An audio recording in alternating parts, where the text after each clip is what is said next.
Yes, I'm back. I'm sorry that there hasn't been a YouTube Wednesday. I apologize. I'm not happy with the person who started Throw a Rock Through Your Window Thursday. That everyone has a note that says, hey, make a video. So that's upsetting, but I'm back.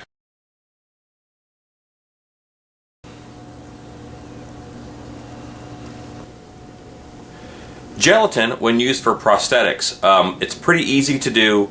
It works great. The only inconvenience is that you have to have a microwave or a double boiler or something to get the gelatin warmed up so it's in a liquid state. I'm kind of in love with it right now, so I'll gladly put a microwave in my workshop in order to be able to use gelatin more. I use it in molds. I mean, it's really cool stuff, and I'm going to show you guys how to mix it up. You need a microwave safe bowl. You will need gelatin. You will need glycerin. You can get this at, I got mine at Walmart. You have to look for it. It's closer to the first aid and bandages stuff than it is, you know, to anything food. At Walmart is where this one came from. It's sold as a skin protectant. Pure natural skin softener. I'm going to measure this out. I am only measuring for you. I don't care about measurements. I need about this much and I pour out about that much. So that's how it goes. But for the purposes of this, I'm using a 1/3 cup measuring scoop to get everything measured out. This is kind of thick and it reminds me a little bit of Caro syrup, but I have not tasted it to see if it tastes like Caro syrup. Though it's tempting, because Caro syrup is delicious.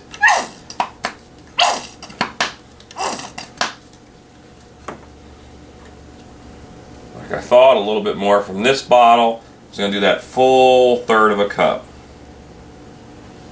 You can see it's a clear liquid, which is neat. It also reminds me of the Elmer's glue that I'm so fond of using in many projects. I'll take a tongue depressor, cut the end of it flat, because now I can use it to scrape the bottom.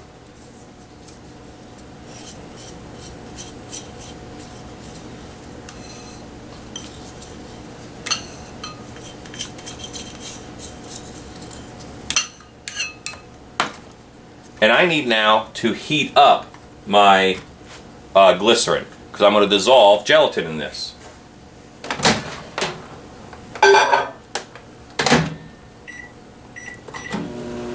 "30 seconds is probably good for that third of a cup.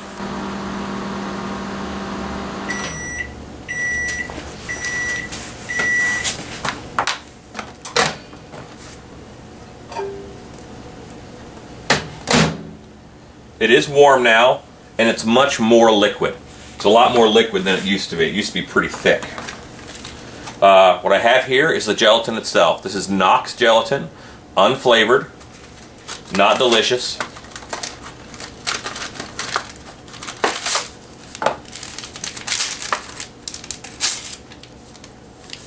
And I'm just unceremoniously adding gelatin in to get it to the consistency that I want.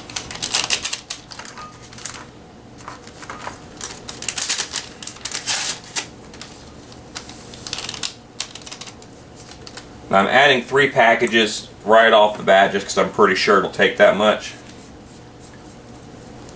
I just want to mix it.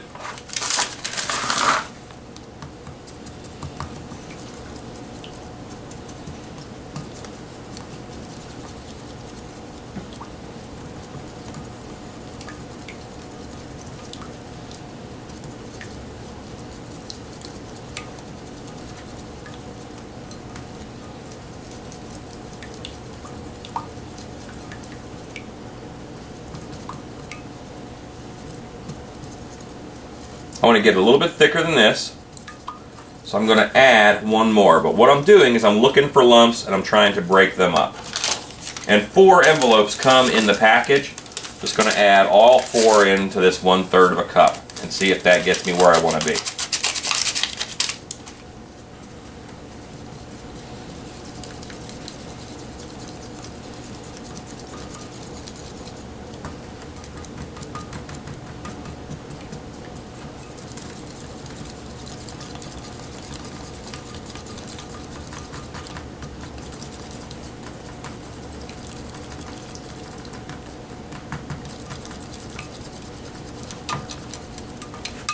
Alright, I also want to tint this flesh colored so it's easier to use for makeup. So I'm going to just use an oil paint. This is just a flesh colored oil paint.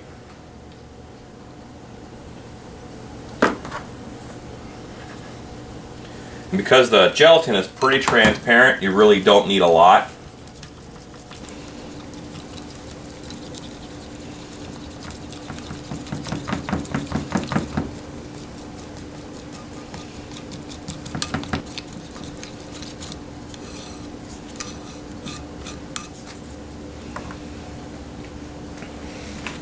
And I'm going to go ahead and heat this up for 30 more seconds just to make sure this gelatin dissolves all the way.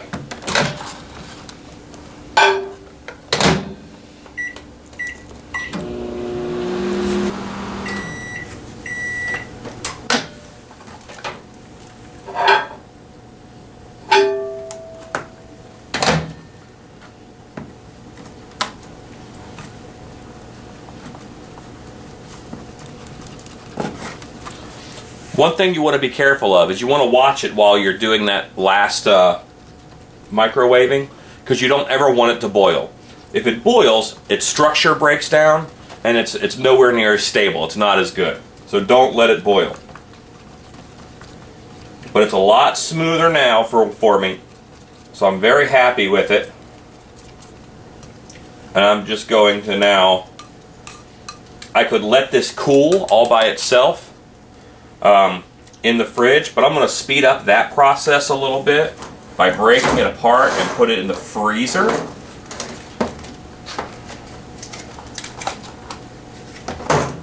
I'm going to pour it into some ice cube trays.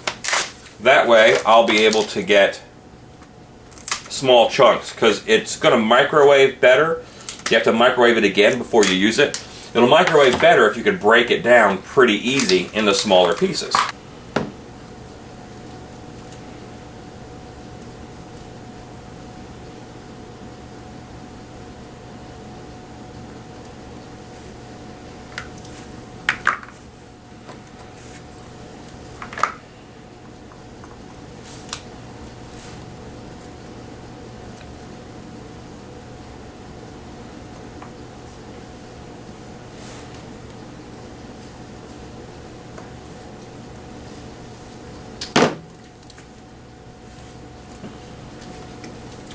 Alright, this goes in your freezer for a while until it sets up, or fridge.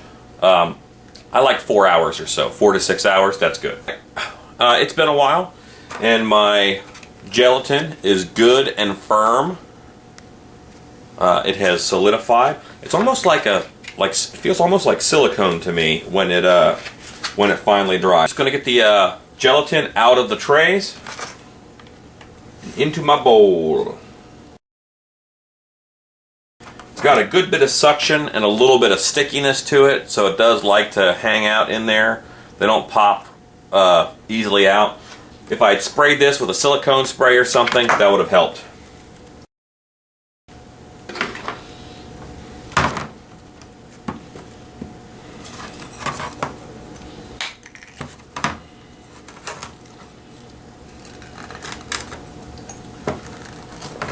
This is what was left in my bowl, and my garage is probably as cold as the fridge. So here's the material. All right, that's gelatin, but it's stable, it's solid. It's got a little bit of tack to it, but it's not sticky at all. It's got a good bit of stretch to it, and that's why it makes good prosthetics. Just like it's flat on this side, it molded to the bowl, it'll go into a plaster mold just fine. I'll paint a bit into a plaster mold here in a bit. But, you know, it's pretty nice. I'm going to cut these cubes up just a little bit further, just so they'll heat a little faster.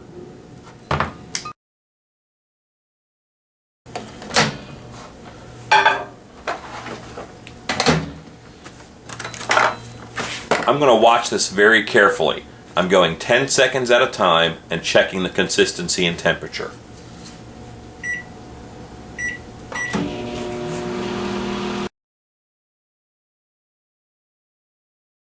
10 more seconds.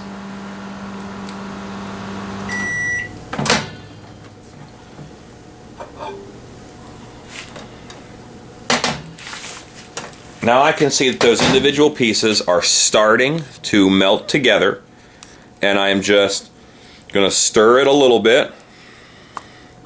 It's not where I want it yet, but I am going to stir it to distribute that heat evenly.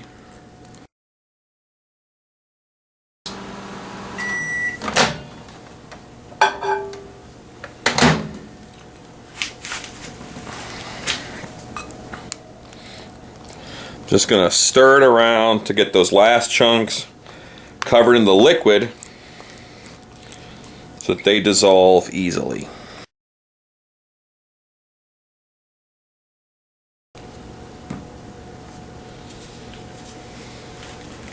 You always want to test it on kind of the back of your hand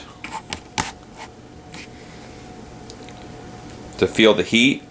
And right now it's a little bit warm to do a wound directly on skin, so I'm just going to let it cool down a little bit. Just going to do a quick wound on my forearm. You can see I've already got a scar there, but I'm going to do a scar the other way. I'm just going to use the popsicle stick to smooth out the edges and blend it into the skin. Just like silicone that's kicking, I can pick it up and move it around and get neat burn effects that way.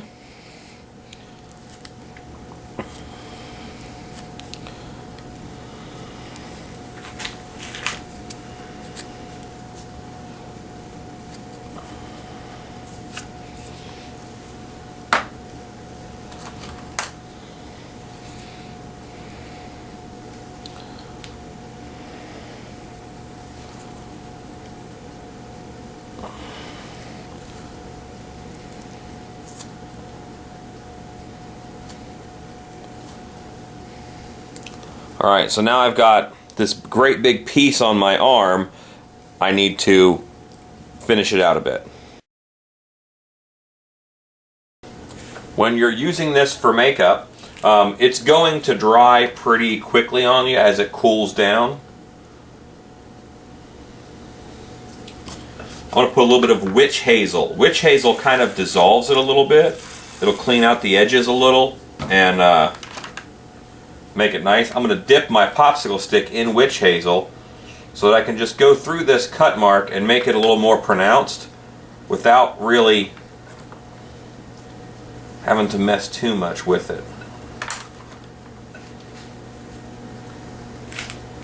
I don't want all this flap that I've got off of the sides, so I'm just going to use the witch hazel to kind of dissolve through to clean up that edge.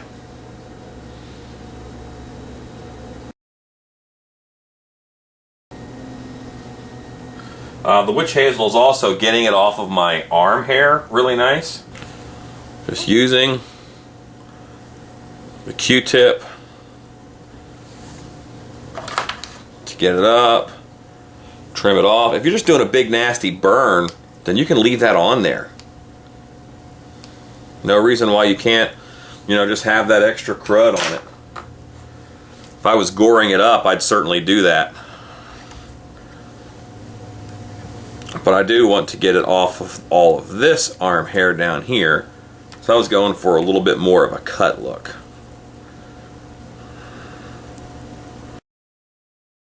All right, I'm not going to finish this whole thing out, but one of the things that you can do is smooth out that edge with witch hazel, just to make it blend in with the skin quite a bit. Alright, if I wanted to add some gore to it,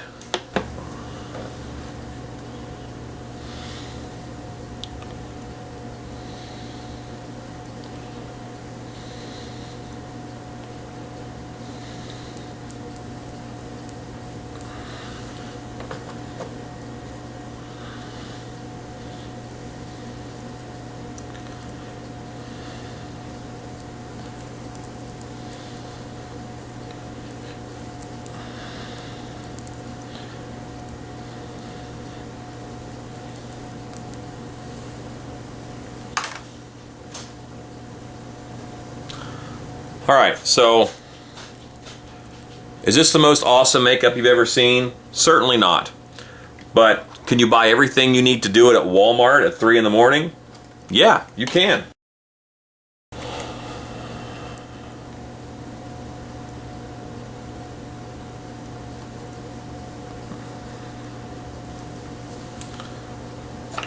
I'm going to get a rag here and sponge that out a bit.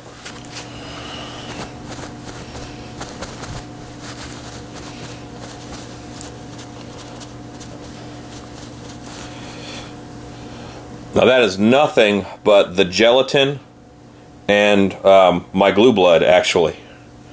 So you can see that you can get quite a nasty wound from just that gelatin.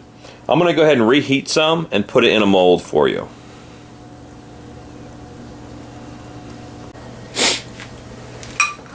Okay, I'm going to add that last cube in.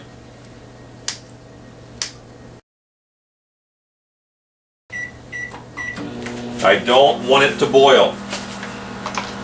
No boiling.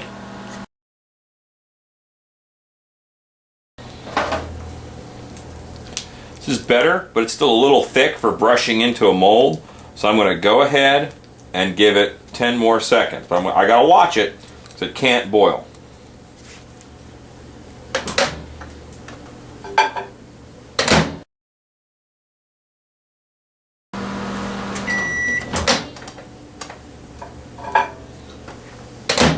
Alright, I think I'm perfect now. I'm right there on the cusp of boiling. I'm going to prep my mold. Just a plaster mold. I'm putting a little bit of mold release in it, which I'll paint around. And I'm only painting this around so that I can figure out where I want to paint in the gelatin. I've never used gelatin in this mold before. It's worked fine in every other mold.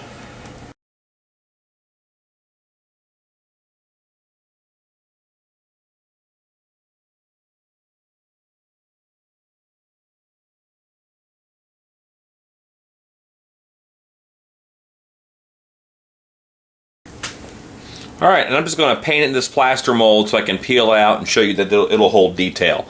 I just have to let it cool. Okay, now that it's cool to the touch, I'm going to powder it just like I would latex.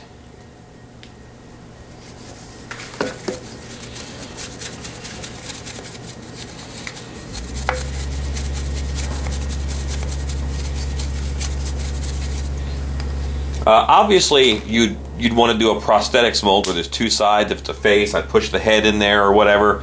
But, you know, just for showing that it picks up detail and then it comes out of a mold is all I needed to show you.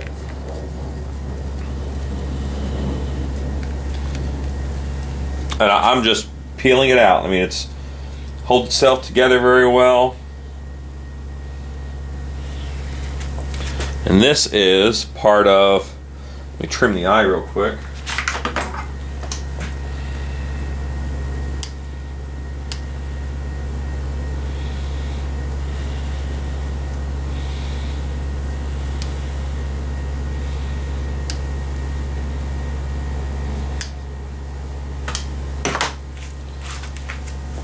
Yeah, this is this part of this mask mold. But obviously it could now be glued on prosthetic like. I did not paint in there in such a way to be 100% used, but I just wanted to show that how well this does in a mold. Plaster mold, it picked up all the detail that was in the mold. So, you know, all the wrinkles and such are there. And the best part is, I can cut this up, put it back in the bowl, and remelt it. If you're going to Trans World, come and see me. I'm in booth 505. I'm also teaching a class there on making actor hand props for haunted houses. If you can, come to that. But if you're going to Trans World, come and talk to me. Say hi. Let me know you watch a video. Tell me if you like them. Tell me if I'm boring, if you hate it. But come and say hello to me. You're awesome.